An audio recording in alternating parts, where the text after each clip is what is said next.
Ele vai te fazer saber. Jesus, ele não só acredita em nós, ele não só fez isso com Pedro, ele nos faz saber, ele fez Pedro saber, por isso ele nos encoraja a compartilhar o que ele está fazendo em nós. Jesus não só acreditou em Pedro, olha esse texto, Marcos capítulo 16, versículos 6 e 7, havia Jesus ressuscitado, e antes da crucificação, Pedro nega Jesus, e olha o que ele diz, depois que ele ressuscita: não tenham medo. Ele disse: vocês estão procurando Jesus, o anjo diz, né? Vocês estão procurando Jesus o Nazareno, que foi crucificado, ele ressuscitou, não está aqui, vejam o lugar onde vocês haviam colocado. Agora olha interessante, o que ele diz? 1, 2, 3, vão e diga aos discípulos dele Por que ele fez questão de dizer a Pedro?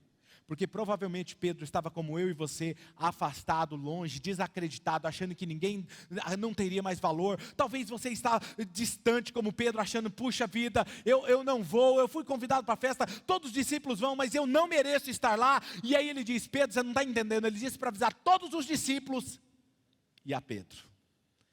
Ou seja, ele faz Pedro saber que ele acreditava em Pedro.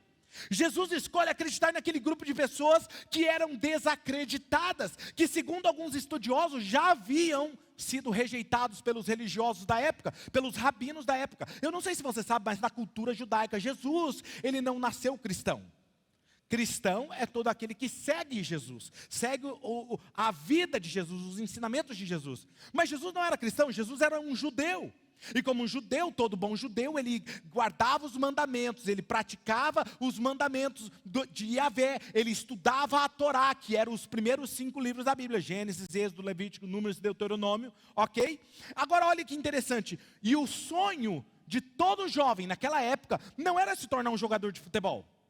Hoje os pais, quando o filho fala que quer ser um jogador de futebol famoso, o pai encoraja, o pai leva, o pai encoraja ele, entendeu? O pai fica na beira do campo, rouco, sai rouco de lá, porque ele está torcendo para o filho, ou talvez torce para o filho ser um advogado, um médico, ou alguém, um profissional bem sucedido. O pai está torcendo. Não, naquela época o pai torcia para o filho se tornar um rabino, porque se tornar um rabino naquela época era alto status na sociedade. Os rabinos imperavam no status naquele lugar.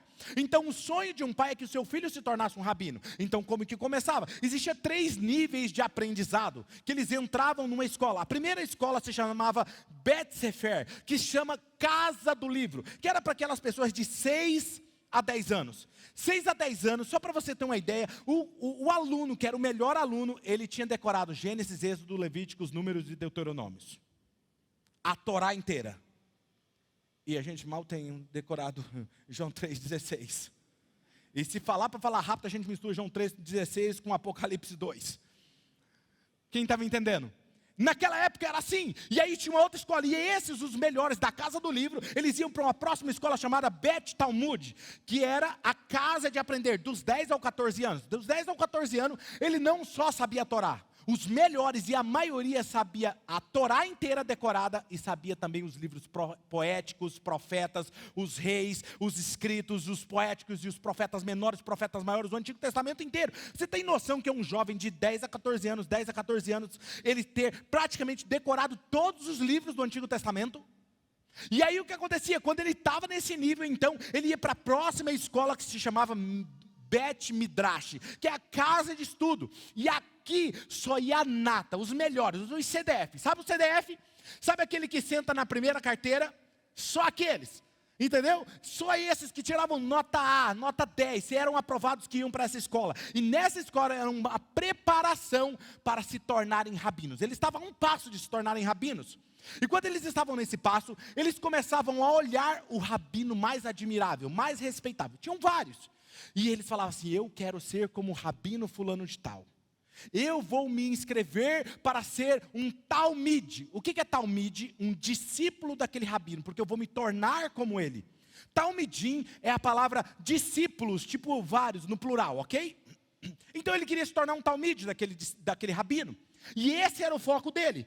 E o sonho da maioria dos pais dos jovens de passar era o quê? Que o seu filho se tornasse um rabino, ele seguisse um rabino respeitado, que era considerado, porque isso era uma grande honra, falar assim: meu filho ele é talmide de tal rabino. Era um status. Ele tinha privilégios, ele era honrado.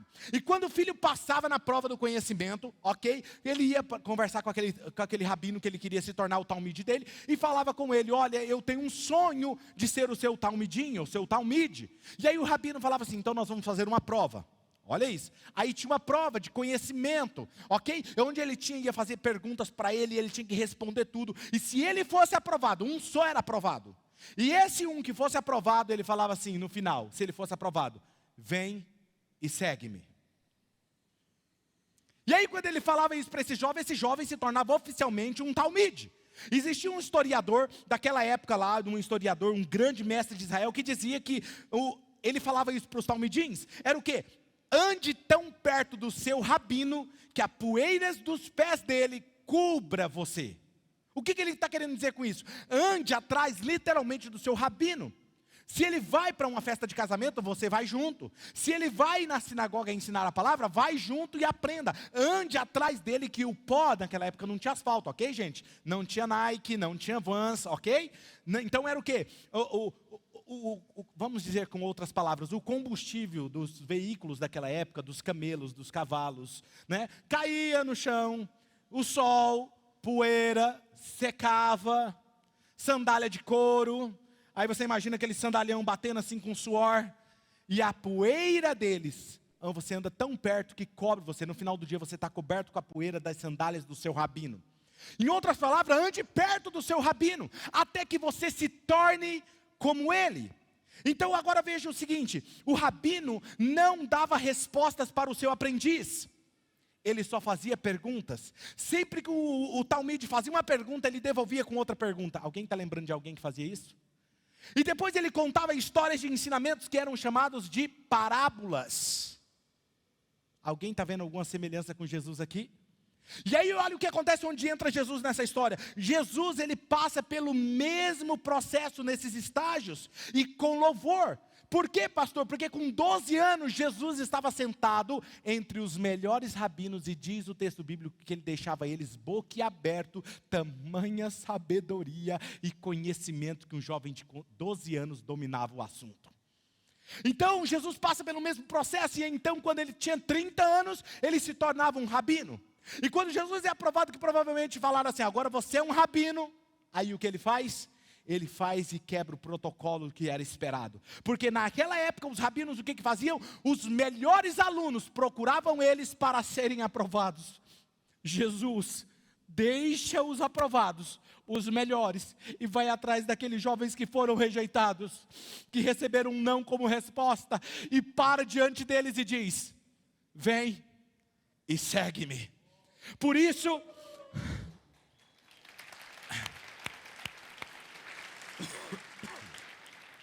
aí você se pergunta, talvez até hoje você se perguntou, por que Jesus, quando você olha os textos, você vê os discípulos simplesmente quando Jesus chega neles e fala assim, vem e segue-me. Diz o texto que Pedro e João larga a rede, que eles estavam pescando, e começa a seguir Jesus imediatamente. E eu sempre me perguntei, como é que eles largaram do nada? Não conhecia Jesus, sabia? Não, muito pelo contrário, Jesus já era conhecido na região. E quando Jesus falou, vem e segue-me, eles sabiam que aquela frase era a mais esperada. Mas em algum momento da vida eles foram rejeitados. E eles estavam trabalhando justamente porque foram rejeitados. E agora vem o mestre dos mestres, aquele que dominava todo o conhecimento, deixa os aprovados, vai atrás dos rejeitados e diz, eu acredito em você. Eu acredito em você, vem que eu vou te fazer um pescador de homens. E então eles imediatamente começam a seguir Jesus. E é isso que está acontecendo aqui. É isso que nós precisamos entender. Ele não busca os perfeitos, mas aqueles que estão dispostos a aprender. Por isso que Jesus disse, não são aqueles que têm saúde, que precisam de médico, mas aqueles que são doentes. Eu não vim chamar os justos, mas os pecadores.